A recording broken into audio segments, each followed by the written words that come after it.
Alright, so I wanted to do another few videos here. Basically, obviously, the main thing is talking about Robert Rodriguez's Mexico Trilogy.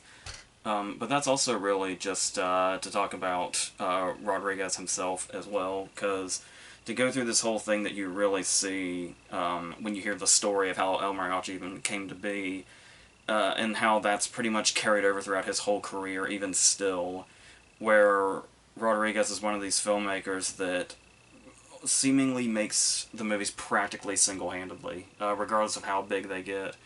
Even to the point that how this movie became notorious for getting made on like a $7,000 budget, which he said, apart from certain essentials, would have been significantly even less than that. And the whole idea that even when you look into the future and you see some of the movies he would make that look like they'd be huge, were still relatively not that huge budget-wise because of what he can do. And the whole thing of how his whole editing bay is just in like his garage, and there's just something so personal about every movie that he puts out because of this, because you can see like how it feels rare to have a director whose fingerprints are so all over his movies. Like you can say that about a writer-director or a writer-producer and director. Even when they go into editing, it's you get like this certain personal touch. But when you watch a Rodriguez movie, you just get the vibe that he did everything. And in El Mariachi's case, he pretty much did. He and Carlos Gallardo, the guy playing Mariachi. But yeah, so in the whole idea of supposedly when he made this movie, it was because he always kind of was hoping to make like these certain stepping stones to get to like Hollywood and be really big, and how he basically saw this as just like a practice round, like just to see if he could make a feature-length movie, and then he just kind of started sending it off, and then it just exploded.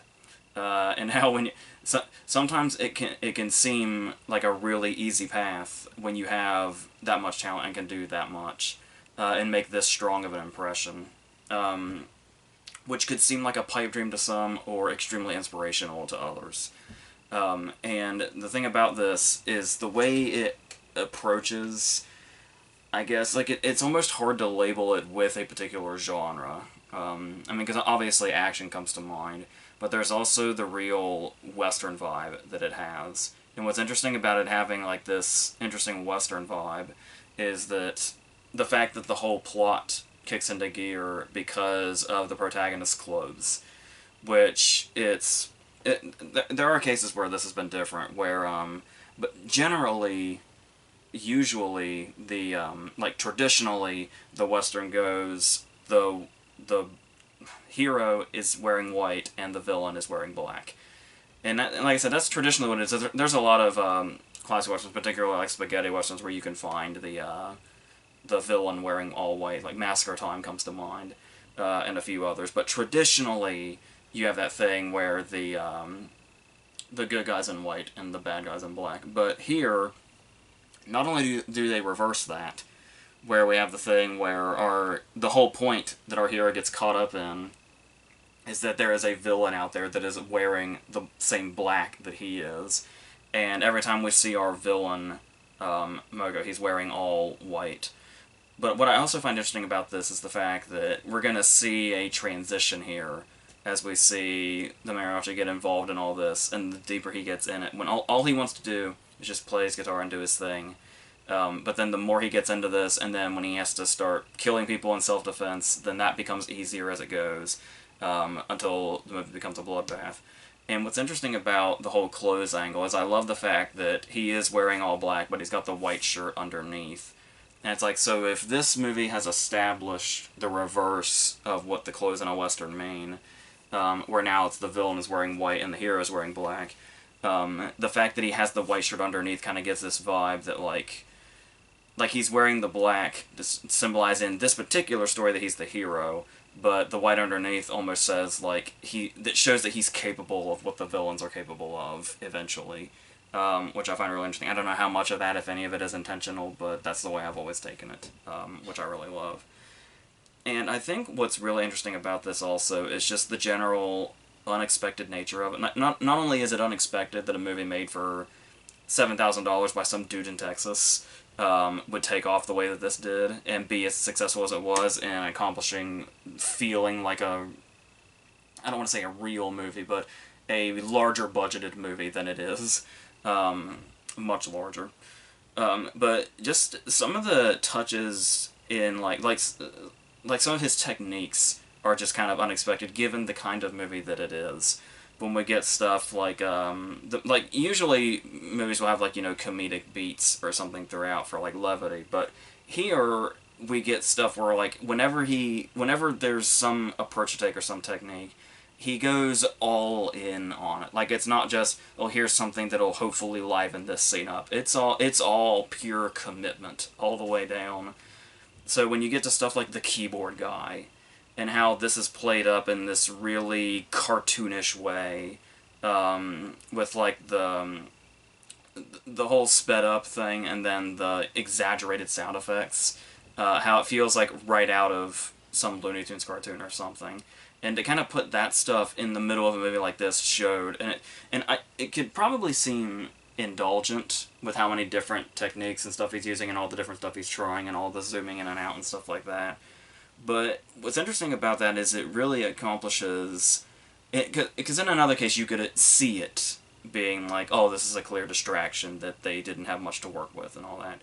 But this movie succeeds so much in getting you lost in it that you're really, like, even if you go in with the whole thing of, so I need to see what a $7,000 movie looked like, and you would have that in your head, so you get, like, in the early scenes when we're at the jail, you kind of get this sense that it's a dude with one camera, and each shot was done, like, one at a time, and it was like you get flashbacks of, like, the scenes in Ed Wood, when they would just do one shot that was just one really mundane thing, and then it was like cause for celebration because they were making a movie, and it didn't matter like what it was they were capturing. They were just so caught up in it and just the magic that is making movies. And you get that sense where like you can imagine it almost feels like you're watching somebody's amateur home movie at the start there, but like it's really quick to blur that line and make you forget that this was made in such a small way by a very small group of people. Like I said, apart from Gallardo like helping him out in a lot of cases, like when the credits roll at the end, it's really just their two names like over and over again, with a few people thrown in between. Like I said, but for the most part, to mainly feel like it's coming from one person, and it was all like everything around them was like borrowed, and there was like I think there was supposed to be like a shootout at the very end. If the ending feels very small scale, the whole thing where it was supposed to be a shootout, but he had borrowed the camera and the person that had lent it to him wanted it back so they could sell it, so he just had to speed up the process a little bit. And these are the kind of things where when you're watching it, you can get so caught up in it you wouldn't even notice. Like you wouldn't even think about the fact that some things feel like, oh, they must have not been able to do this, so they did this as a workaround. And it's like the whole movie is there is a long list of workarounds they had to do, and stuff they had to cut out or different ideas they had to go with at the last minute, to be able to not inflate the budget any as small as it was already, and not have to reshoot anything. When you get caught up in the movie, you can't even really tell. It almost feels like everything was like intentional and was the way it was always intended to be. And it actually only kind of enriches it when you know that after the fact, and you can see where it was like they had to almost scramble for a new idea really quick or a new angle really quick or something. And the fact that they were able to still make the movie feel like so complete, and it really hardly feels like, I mean, I guess you could say amateurish because it was his first movie and he was working with such a tiny budget and practically alone. But amateurish almost sounds like an insult. Like it doesn't fit this at all. And the way a lot of that is put together also, like the action you would think would be, like there's local movies made constantly, and for some reason a lot of them tend to fall on action or hoping for action. And you can always tell they're biting off way more than they can chew. And it's like, usually in the case if you're making an amateur movie for the very first time, with a very, very small crew and borrowed items, you want to go for as basic of a story as possible. Like, if just a real, just kind of straightforward, it's just this one thing and that's it. Like a chamber piece would probably be your best bet, or maybe just something more character driven or dialogue driven, and then that's it. And it's like almost always when you're making a movie like this and you go for action, you're biting off more than you can chew. But the way a lot of it is action, and just the way he was able to stage that, with just the way the camera moves or anything like that, or the way things might get sped up sometimes or something, it feels like a genuine, pure action movie. And like that's probably more exciting than a lot of extremely high budget action movies where the action gets so mundane after a while in big budget movies that it just sort of wears you out and you don't care anymore. And it's like with a movie like this, you can tell like everything they had to go into every frame, especially doing an action scene, and that there's just enough of it to get that feeling and then move on. Is really doing it a lot of favors. Another thing that's doing it a lot of favors is just the whole unpolished nature of it, like the fact that it might look amateurish by comparison, because it really just kind of because the environment itself just kind of has this really dirty and like almost kind of sweaty vibe to it, where it's almost like you can like smell the characters through the screen, and that unpolished nature brings the environment like so much, so it brings it to life so vividly. That all it does is do the movie favors, by being that way. And there's stuff here that you can see that's interesting, where it's like, as far as inspiration, like this, I don't think this has ever been confirmed, but it's just something that comes to mind. The dream sequences, which are pretty abstract, it kind of give me this vibe of like of all the kind of movies where it's like it has an action feel, it has a western feel, all that stuff. I almost get... There's a dream sequence at the beginning of Bergman's movie Wild Strawberries, and that's what I think about when I see the dream sequences in this, despite how completely and totally different the movies may be. And there's also stuff that you can see, like, later on, like, when Azul shows up at the bar and then like all hell breaks loose, and then there's like the guy in the bathroom, and how like the guy in the bathroom when all hell breaks loose ended up being like a Tarantino staple pretty much.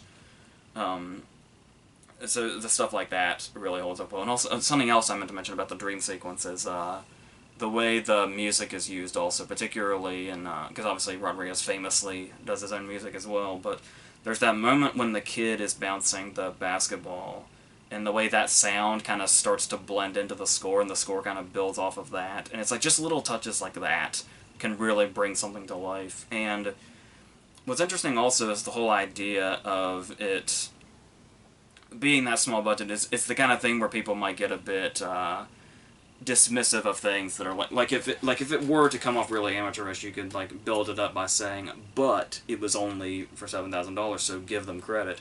But it's like it doesn't even come to that. Like, you don't even have to say, oh, well, they only had this much to work with, so this is as good as it could have been. It feels like it's as good as it could have been with a budget that was, 10 times this, and they somehow make that work. Because obviously, Desperado was, 1,000 times more, I think. That's a real number, 1,000 times the budget. But they still, more or less... I mean, obviously, Desperado looks a lot more polished and, cleaner, and more Hollywood, but at their core, at their center and at their heart, they're in the same area. So the way he was able to capture that... and like I said, some of these things that you don't even catch, that you only learn about in retrospect, like the fact that the guy that plays the villain, Mocha, apparently spoke English, and had to learn his Spanish lines phonetically, because the whole movie's in Spanish. And that's something that just kind of never... I wonder if, when I first saw it, it was I wonder if I go back. And it's but even when I go back now, it's not really... Yeah, I just don't think about it, because you get so caught up in the movie. And in such a short amount of time, it's an hour and 20 minutes. Everything about this movie is so tiny, and it rarely ever feels that way. Because even when you bring in the love interest, where it kind of starts to have that sort of... they have that instant attraction, but it also has like that kind of pulpy vibe to it, where that's like it has that classic feel to it of the instant attraction, and then there's the whole thing where they bring this whole thing in where she's actually the not really the love interest, but she is desired by the villain, and then that whole thing, like I said, kind of gives it that pulpy aspect. And just the fact that the whole build-up, that he's just a regular mariachi just walking around with his guitar. And one of the first times we finally hear him sing is under duress, when he's got a blade to his throat. And it's like a letter opener or something to his throat. And he's risking castration if he can't prove that this is what he actually does. And all these things just bring this very small thing so much to life in this really big way, and it's really clear to see why this took off as quickly as it did.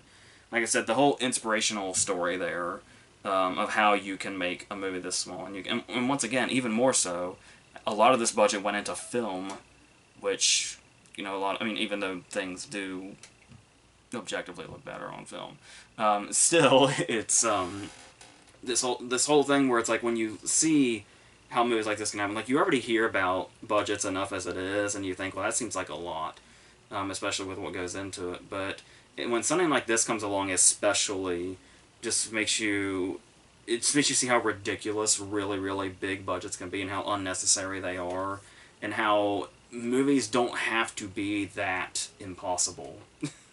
Like, you may see something like whenever somebody says like, "Oh, we made the movie for only $5 million," and it's like, in what fucking world to 99% of people is it only $5 million? And it's like, who can just... And usually it'll be a movie that looks so simple. Like, you'll see something that just comes out that's like a chamber piece. And it's like, oh yeah, it was made for like $7 million. And it's like, where the fuck does that go? And it's like, when you see this, it's like, yeah, it's almost like it's revealing about the industry in itself of, yeah, a movie like El Mariachi can be made for $7,000 or maybe even less. Like imagining it, I don't think it'd be the same if it wasn't shot on film, but it's like, nowadays, when you don't need film and that whole extra expense that was, you can make a movie like this just through technique and talent. And that's basically what it feels like Rodriguez has been all about his whole career, and how his always, like, there's always special features on all of his DVDs about, like, I think, like, the 10-minute film school thing, that are always really interesting to look at. So, yeah, Rodriguez giving that whole vibe, basically his whole career, that anybody, like, making movies is not the impossibility that it has been brought up to be, in all these really inflated budgets and all this, getting through all of this and that. So, yeah, getting it seen is a whole other monster, but getting it made is that whole thing where, like, that's where the real inspiration can come from, and where the creativity really gets to thrive. And I feel like Rodriguez has made such a big sort of dent in the movie industry in itself. The fact that he continues to work this way, always, is really great, and really admirable. So, I think that's really all I wanted to say about this one, and we will, in 2 other videos, talk about Desperado and Once Upon a Time in Mexico over the next couple of days. Amidst all the other stuff, like all the whatever else is going on. I don't remember the order now, but I'm just sending them to Owen, and he's putting them out, and you will see them. So, whatever the next thing ends up being, whether it be a review or a TV thing or something else entirely, or a versus thing or whatever, it's going to be one of those things. So until the next thing, I think that's it.